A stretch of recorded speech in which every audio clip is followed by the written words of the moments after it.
Welcome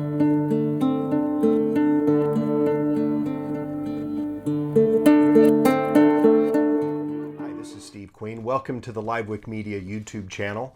This is part 2 of a series on perseverance, and I would like to remind you of the key verse for this series, and that is found in James chapter 1, verses 2 through 4. It reads this way: "Consider it or count it pure joy, my brothers, whenever you face trials of many kinds, for you know that the testing of your faith develops perseverance. Perseverance must finish its work so that you may be mature and complete, lacking nothing." That is what we want as we follow Jesus, right? We want to be mature and complete, lacking nothing. So that's what we're talking about today, and we're going to be going to Hebrews chapter 12. We're going to be looking at a picture that is used in the first few verses of Hebrews chapter 12. So if you're there, go ahead and follow along with me. Hebrews 12:1. "Therefore, since we are surrounded by such a great cloud of witnesses, let us throw off everything that hinders and the sin that so easily entangles, and let us run with perseverance the race marked out for us. Let us fix our eyes on Jesus, the author and perfecter of our faith, who for the joy set before him endured the cross, scorning its shame, and sat down at the right hand of the throne of God. Consider him who endured such opposition from sinful men, so that you will not grow weary and lose heart. In your struggle against sin, you have not yet resisted to the point of shedding your blood." So we're going to talk about this picture of the race that is used here. Again, the focus is perseverance. Perseverance is essential if we're going to be mature and complete, lacking nothing in Christ. And, I personally have never persevered through cheesecake, or pick your favorite dessert, insert that there. I've never persevered through a nap. I've never persevered through a jacuzzi tub. But life is typically not cheesecake followed by a nap in a jacuzzi tub, right? We encounter things along the way that are not what we want, things that are not pleasant, not comfortable. On a regular basis, we encounter these things. And what are we supposed to do when we encounter things that are not pleasant, that are not what we want? Well, we're supposed to persevere through some of them. And even the ones that we can change by the power of God, by faith, even then, there's typically an element of perseverance. In the previous video, number 1, we talked about how a good visual for what perseverance is when you line up your hands like this, and that is exactly what happens when we get clarity on a particular issue. We have the will of God, it's right here. And then we begin to get pulled by different things. People, circumstances, all kinds of things start to pull us, and sometimes even get like this. And what we've got to do is set our hearts and our minds back on what we know the Word of God to be and stay true to that. Perseverance is about staying lined up with the plan of God and the will of God for us, and not giving way to the distractions of this life. So we're going to talk about running this race and what it looks like when you run this particular race. So look with me again at Hebrews chapter 12. And verse 1 says, "We're surrounded by a great cloud of witnesses." He's been talking about that in the previous verses, saints who've gone before us. He says, "Let us throw off everything that hinders and the sin that so easily entangles." So we have to throw off something. If you're going to run a race and you realize you have something on you, you forgot that your backpack with all your books or camping gear or whatever is on you, and you've got a 40 or 50 pound weight attached to your body, and you're trying to run a race, man, you need to throw that thing off. It's going to hinder you. It's not going to help you. And in our race that's marked before us, that Christ has given us, when we discover that we have a weight, what are we supposed to do with it? Throw it off. Get rid of it. Because if God has given us a race, then we need to run that race with perseverance. Run it to win, not to just plod along and hope something good happens, or say, well, I'd like to run my race, but I got to have this, and I got to carry this, and I got to have these things, and all this stuff. And then I guess I'll just run the best I can.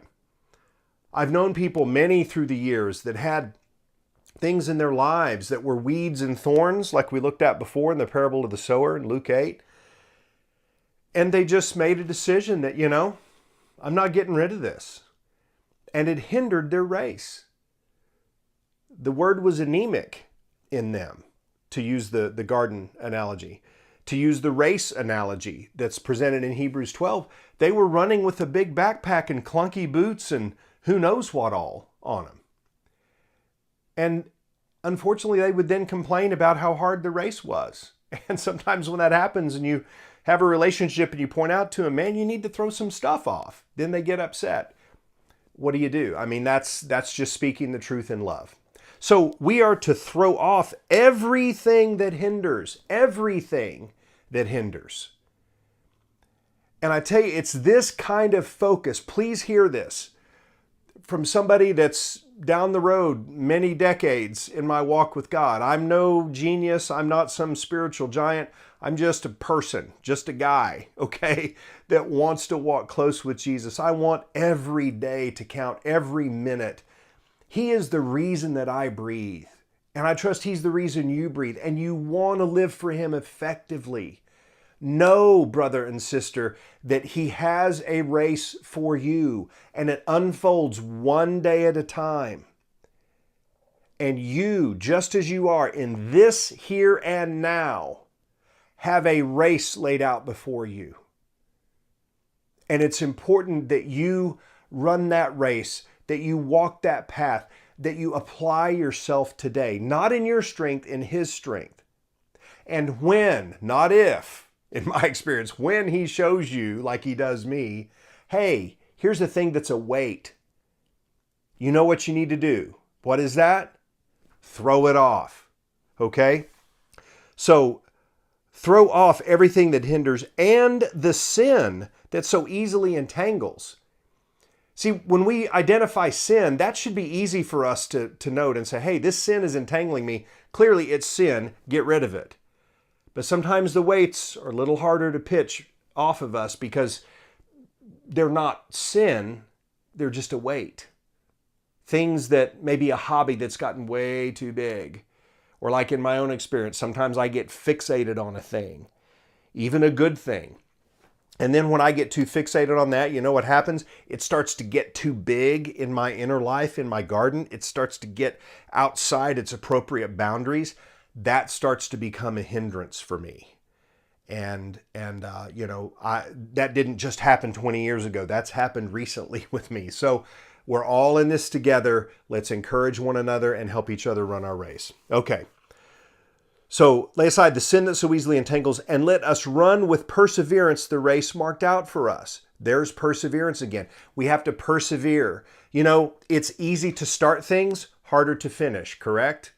A lot of people can start a race, but how many will finish it? All you have to do to start a race is just fall over forward. And you started, right? But to finish, you've got to run every single stride. Every single stride. And that is why every single day in your life does matter. We attain most things in life incrementally. Rarely is it a lightning flash and a big boom and ta-da, suddenly your superhero fit comes on you, or outfit comes on you and your cape's flapping in the wind. No, most things, including spiritual progress, is gradual. It's day by day by day, step by step, stride by stride is how we get there. So he says, run your race, lay aside the sin and the weights, run it with perseverance. Verse 2, let us fix our eyes on Jesus. fix our eyes on Jesus. Not even fix your eyes on spiritual growth, right? Fix your eyes on what or who? Jesus. Anything of value that you hear anybody say had better tie back to Jesus, or you have a right to question it. In my race takes me to Jesus. And in my race, it's Jesus who lives in me and through me that empowers me to run the race. And ultimately, your race should be filled with Jesus and running to Jesus. We fix our eyes on Jesus, not stuff, not other people's approval, Jesus. So fix our eyes on Jesus, the author and perfecter of our faith. He began your faith and mine. He will finish out and perfect and mature your faith and mine. Who does? Brother Doodad, sister, what's her name? No, Jesus does. Jesus does. And this same Jesus, the author and perfecter of our faith, who for the joy set before him, he set his eyes on the joy set before him. The joy was having us in his family. For the joy set before him endured the cross. You may have endurance instead of perseverance in your translation. For the previous verse, he endured the cross. He persevered through the cross. How? Because he looked to the joy set before him. The cross was not fun. The cross was painful. The cross was awful. The bloody beating beforehand and being nailed to the cross, it was horrible. But Jesus went into that for the joy set before him. You see that? He was willing to persevere through the cross to get to the joy set before him. Scorning its shame. He knew the shame that the cross would bring. He knew it. Public ridicule, all sorts of things go along with that. And he scorned it. He went, whatever. That's all you got? Psh, please.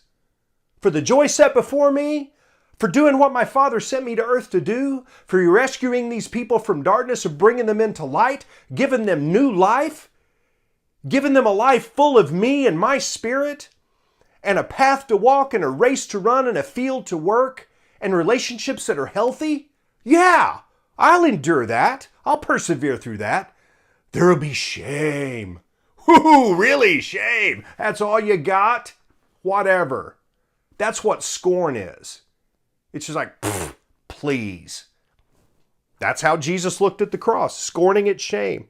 And he sat down at the right hand of the throne of God after he conquered. Boy, I tell you, that is a picture for how we conquer right there. And it says in verse 3, consider him, that is Jesus, who endured such opposition from sinful men, so that you will not grow weary and lose heart. Such opposition included the cross. No one's ever crucified me. Not yet. I mean, people may laugh or make jokes or think you're a moron for following Jesus or whatever. That's minor compared to what he did. And so the writer of Hebrews is telling us, consider Jesus. He endured incredible opposition, including the cross, by the way, from sinful men. And do that so that you and I will not grow weary and lose heart.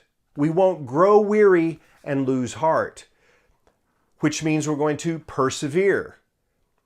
You see, all of us, from the time we receive the word of salvation or the word of anything from God, back to the parable of the sower, we take that word in and it needs to go deep, and the depth of that word going in us will be challenged. How secure is it? How deep does it really go? And then the weeds and thorns will come in to try to choke it out. What we've got to do is throw off the weeds and the thorns, right? Get them off of you. And any sin too, get rid of it. And for the joy set before us, we line up and we stay lined up with what God has given us to do. It stays like this. We don't let it get all crazy. If it does get crazy, we bring it right back. For the joy set before us.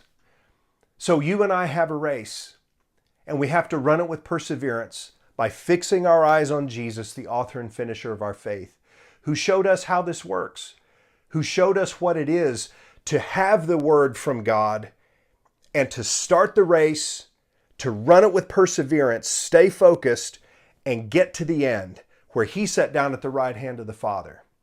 And we're going to run our races, right? We're going to persevere in the power of the Spirit. And when we cross that finish line and this earth life is over, we'll enter into the glories of heaven and all the rewards that Jesus has prepared for us. So I hope that you have internalized and will internalize this message as well. And I look forward to getting on to part 3 in the very near future. God bless you. Have a great rest of your day and stay locked in and fix your eyes on Jesus. See you soon. Bye-bye.